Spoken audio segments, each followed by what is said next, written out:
বলেন সিলেট তো মাদ্রাসা তো আলেমের জন্মস্থান, সিলেট উর্বর জমিন, জারখীজ জমিন। এই মাটি অনেক ভালো ভালো মানুষকে জন্ম দিয়েছে, যেমন বড় বড় রাজনীতিবিদ জন্ম দিয়েছে, তেমন বড় বড় আলেম, বড় বড় অলিউল্লাহকে জন্ম দিয়েছে এই মাটি। এই মাটিতেই ফুলতলির সাহেব কেবলা তিনি শুয়ে আছেন। এই মাটিতে হযরত শাহ জালাল রহমতুল্লাহ আলাইহি, শাহ পরান রহমতুল্লাহ আলাইহি শুয়ে আছেন। তাদের পদভারে, তাদের পদধূলিতে ধন্য সিলেটের মাটি। আপনাদের হযরত ফুলতুলি রহমাতুল্লাহ আলাইহি কোরআনের সবচাইতে বেশি খেদমত করেছেন হযরত ফুলতুলি রহমাতুল্লাহ। ওনার তেলাওয়াত শুনছেন?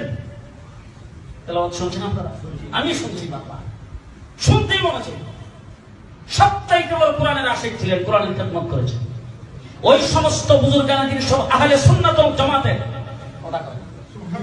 কোন জামাতের?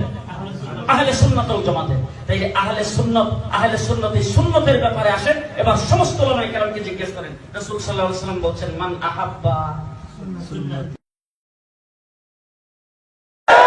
আমি দোয়া করি আল্লামা ফুলতুলি সাহেবের জন্য, তিনি ইসলামের অনেক খেদমত করে গেছেন। রমজানের পুরা মাস তিনি তিনার এলাকায় কোরআন শিক্ষা দিতেন মানুষকে। আমাদের জোনপুর সিলসিলার কাঠ বৃহত্তর সিলেটি যিনি ছড়িয়ে দিয়েছেন তিনি আল্লামা ফুলতুলি রহমতুল্লাহ। একজন খাঁটি সুন্নি, সুন্নিয়তের ইমাম ছিলেন, মস্ত বড় আলেম ছিলেন এবং নিঃসন্দেহে বুজুর্গ ছিলেন। বাংলাদেশে তো অনেক আলেম ওলামা পীর আছে, কিন্তু ফুলতলির মরহুম পীর সাহেব যে মর্যাদা পেয়েছে তার মূল কারণ কোরআনের খেদমত, আল্লাহর কোরআনের খেদমত। ঠিক কিনা বলেন?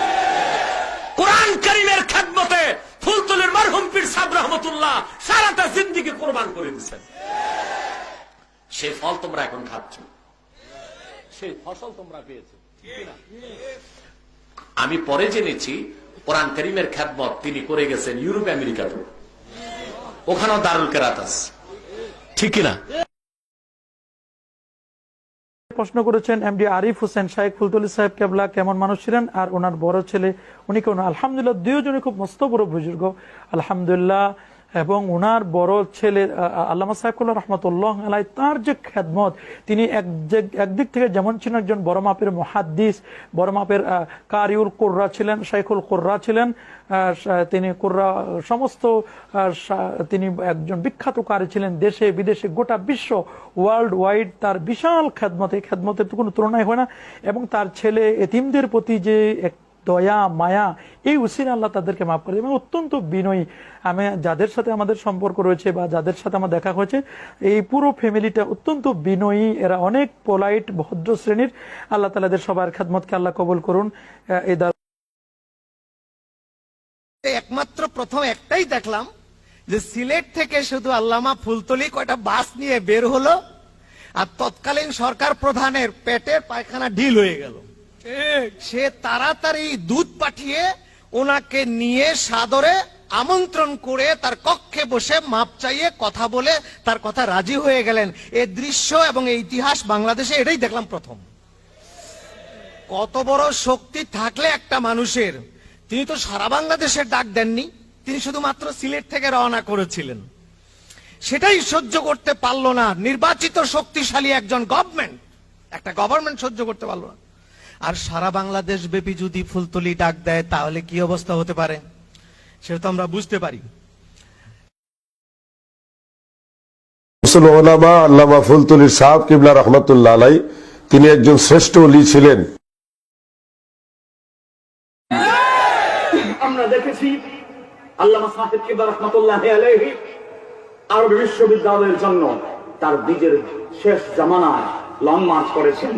সে আন্দোলন সফল হয়েছে, আরবি বিশ্ববিদ্যালয়ে প্রতিষ্ঠিত হয়েছে। কথা কোন ঠিক কিনা? ছোট সাহেব কেবলা সেই আরবি বিশ্ববিদ্যালয়ের সিন্ডিকেট সদস্য। আলহামদুলিল্লাহ। কোন